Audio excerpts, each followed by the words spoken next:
Hello, this is Nindy Kerr from Nindy's Creative Corner. Today we will be making this, what I call a slider Valentine. Make our little pirate move up to get the sparkly heart. Didn't glue this on yet. Anyway, I also made, this I'm making for my grandsons. This I'm making for my older granddaughters. Just because I thought, since there's a brother and a sister on each, for each, I thought the girls would be jealous if they didn't get a slider card. Theirs is just way more sparkly. So we are going to make this one today, but you use the same principles to make this one. So let's get started. You will need a piece of cardstock. I used real red, cut at the normal 5.5 by 8.5. We just score it differently. On the one side, we score at 1/4, and make sure you use the scoring blade, not the cutting blade.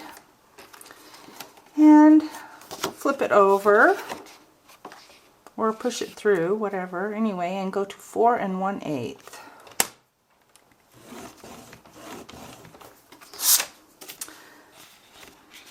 This part here with the tab will be your card front. Guess I should have brought a bone folder. Oh well, we're not using a bone folder. And then it will fit together like this. Okay, next you will use a 4" by 5.5 piece of real red for this card. This card I used a 3 3/4 inch wide by 5 1/4 inch tall whisper white. And we will glue it onto the front. And yes, you definitely use glue because you want the part next to the slit to also stick well. So I just do it sideways and then along the edge. Remember, this is grown-up glue, so you don't need it real thick. But you don't want to wait forever before you adhere it either. So, kind of center it. And this part will be the top, so you want to make sure your hearts are going the right way. I use the Happy Heart embossing folder. Now our pirate, in order to determine, since you won't be using this to make Valentines all the time, you want to determine where to get your pirate. So I held him up, decided I wanted a little bit of cardstock at the edge, so we're going to be cutting at 1 1/4 inch. So put your fold line along the 1 1/4 inch and line it up over here. And then you'll want to bring your cutting blade in 1 inch to the 1 inch mark. It's not easy to see with this embossed. And then you want to go to the 4 1/2 inch, so there's an inch uncut at each end. And go along it a couple of times at least. Make sure it cuts all the way through. There we go. And it usually, the second layer doesn't cut as well, probably because it's embossed on the top. Because I know I cut 2 layers of cardstock all the time. Alright, there, that's the basis of our card. For our stamping part, we are going to color each of these elements separately, the pirate and the treasure chest and the sentiment. To do that, we're using basic black, our basic black marker, and the brush tip. For the pirate, I always color his little hand first and along the outside of him. Then I can just go like this and run the sides along and cover more area more quickly because I'm not very patient. Just make sure you get all the edges and the raised up parts of the stamp. Now bring it up close to your mouth, open your mouth wide, and blow on it 3 or 4 times.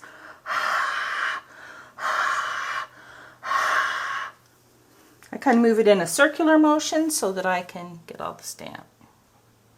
We will stamp it over here. And we got all of them. You do need to clean the stamp in between each part. Okay, for the treasure chest, you want to make sure and get all the part along his little hand. Otherwise you'll have to end up coloring that in. And you don't want to do that. Well, I guess you can, but that rounded corner is not very fun. I did that on one of mine. And you go up to here. You do not do that little coat edge. You skip that part completely.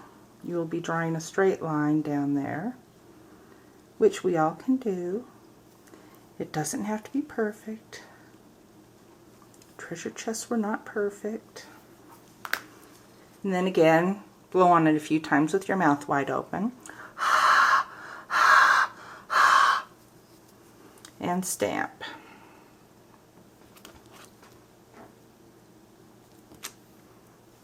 Oops, I didn't clean it off well enough.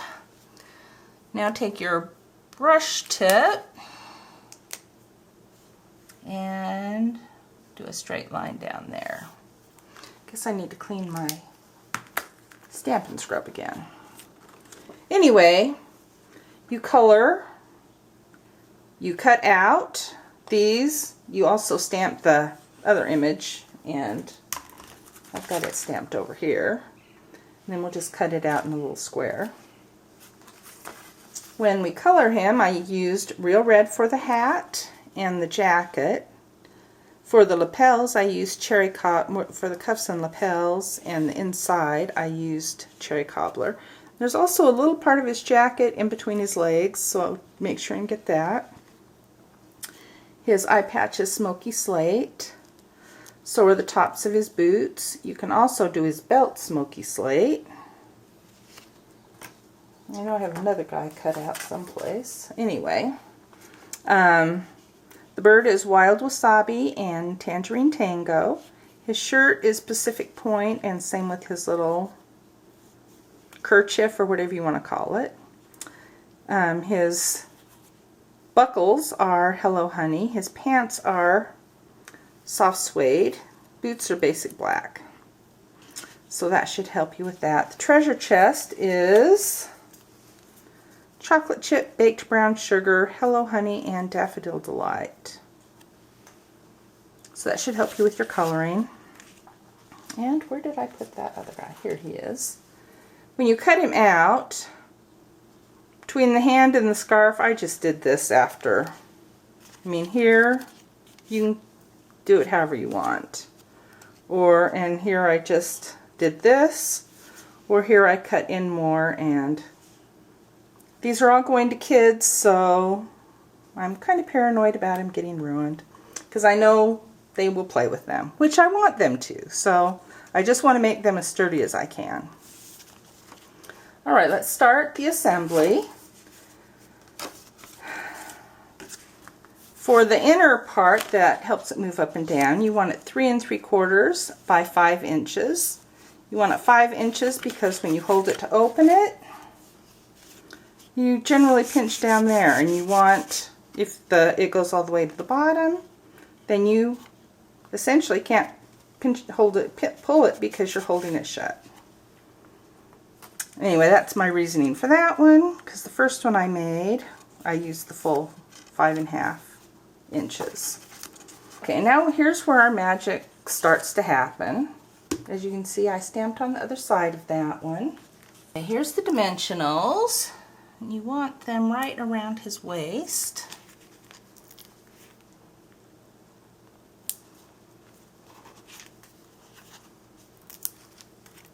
And up here. And maybe we'll just use a 1/2 one for over here. Anyway, you do want them all touching. Okay, now if it will stay on the guy instead of on me. So it's right between here and here on his, around his waist. Then of course peel off the backs.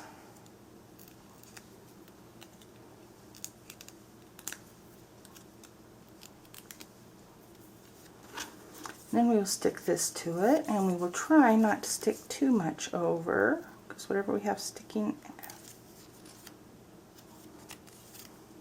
you want it this way. That's right, I always held him upside down.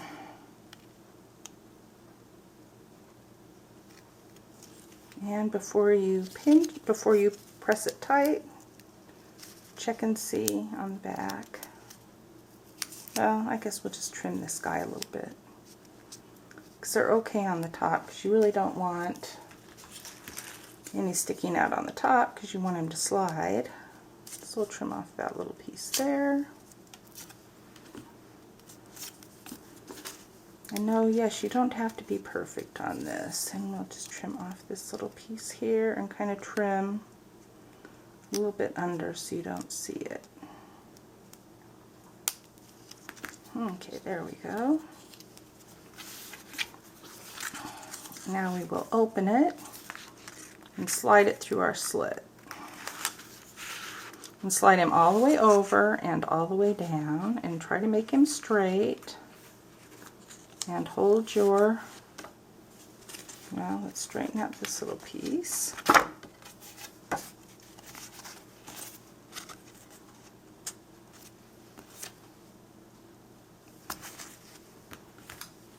Trim off some, you want at least 1/4 of an inch.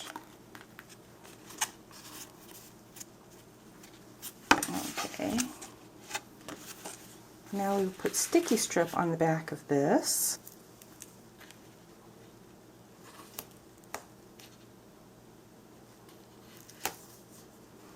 You want to leave about 1/4 of an inch between the slit and your sticky strip, since the whole point of this card is to make it move.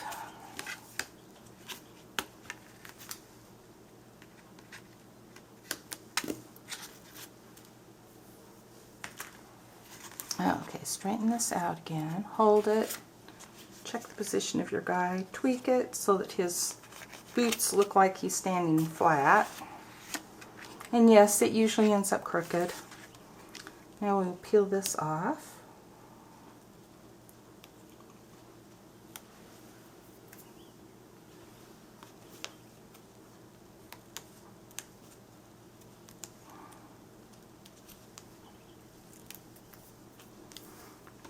Now take your 3 3/4 by 5-inch piece, line it up at the top and center it between the score lines. Oh, we forgot to do one part first. And it's much easier if you do it before. Okay, just don't lay this down. Okay, I used the hexagon punch. You'll have to be careful. Not all punches will go through the 2 layers of cardstock. So if you're having to work too hard and you don't want to break it, so just be very careful. But this one didn't seem to have any problems. And we want to save this little part. Okay, there. Now let's straighten out our little guy's feet again. And lay it back down. Oops, I moved it.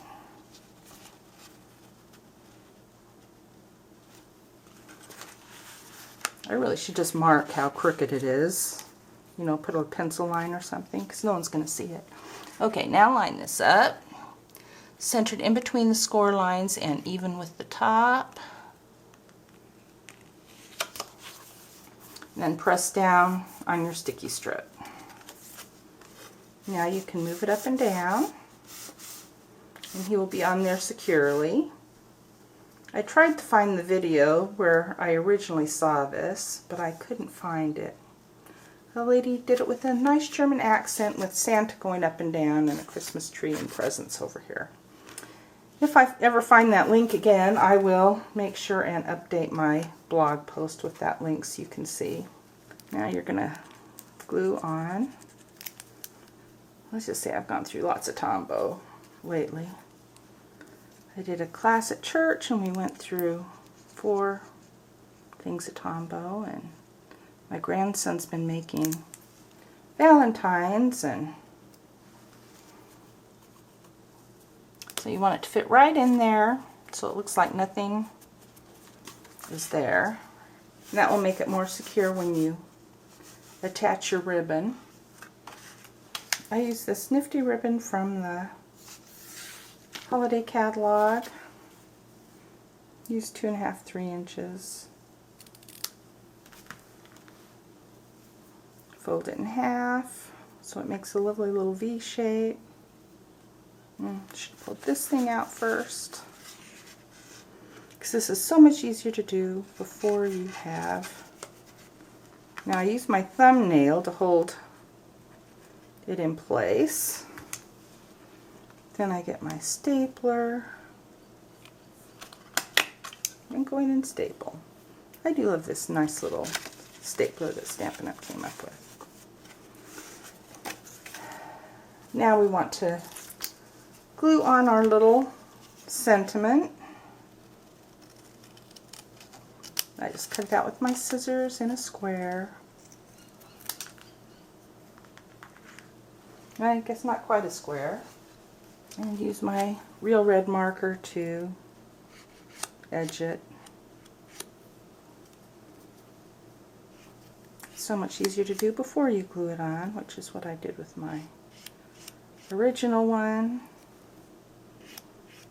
because I thought it needed something. And since this is for kids, I'm just using Tombow for pretty much everything.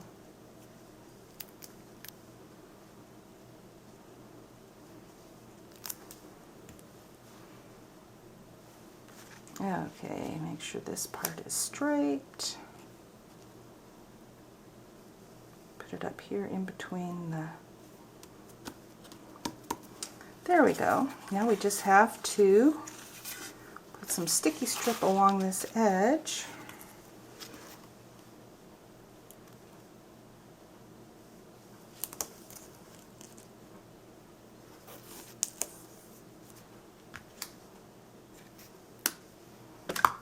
Might as well use sticky strip while we can.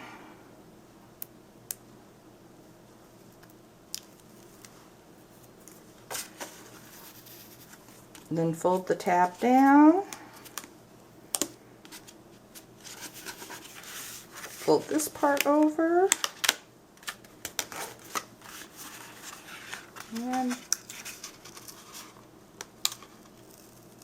didn't get it quite to the edge. So peel off carefully. Oops, that part didn't peel off very well.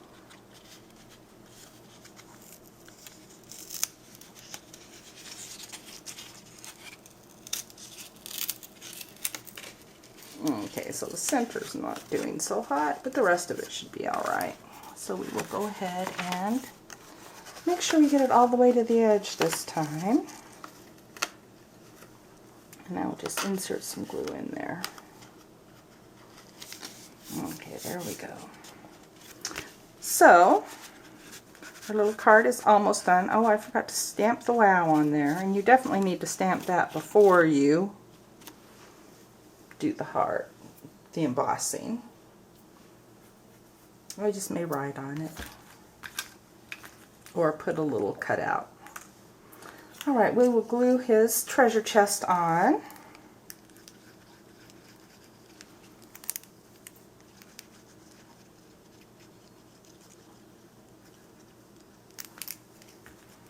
And I love Tombow because you don't have to use a whole lot of it. I've started calling it grown-up glue because you don't have to use a lot. And if you use a lot, it smushes all out and makes a mess. Then I thought that the pirate really needed to be reaching for something. I mean, it looks like he's reaching for something. So I thought he could reach for a little heart. This is silver glimmer paper. So pull him up as far as you can. And that's why the heart looked ski-wompy. You can put it however you want. I guess that's another reason to cut out that little part, but I really wasn't in the mood when I was cutting it out this morning. I may change my mind and do it.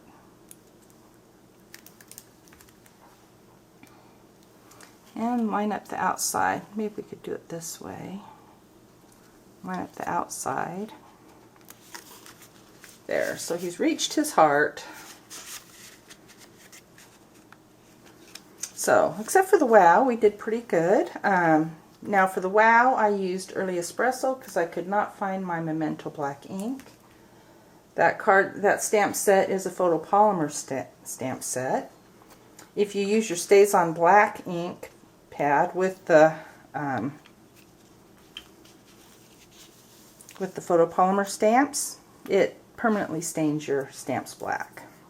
Which, if you don't mind that, that's okay. But anyway, I'll tell you a couple of things I did different. For this one, in order to determine the measurement, I still did the inch without cutting at both ends. I just placed the heart up towards the top, laid it in my paper trimmer. So if you're doing another stamp or die cut, I used the heart framelits for this. Anyway, I placed it up here, up at the top. Oh, I guess I have to pull this out. Anyway, and then I lined it up so that it was about in the center. Notice I said about. Anyway, as long as you position it how you want it. And then I cut along the line. I just lined it up with this groove here. And then closed it and, you know, left the 1 inches at each end. And I also used an 1¼ inch strip for this heart to hold it on. I don't know if you can see back there. It's quite a bit bigger, 1¼ inch, 1.5 inches maybe. And it needs to be a lot shorter because it's moved over more. Anyway, hope you have fun making these sliding Valentines. Slide once more, haven't finished this one yet. And anyway, have a fun time and happy Valentine's Day. Remember to check out my blog at www.nindiescreativecorner.com, and you can subscribe to my newsletter and receive 3 exclusive projects each month on a membership website that's free. Anyway, thanks so much. Bye.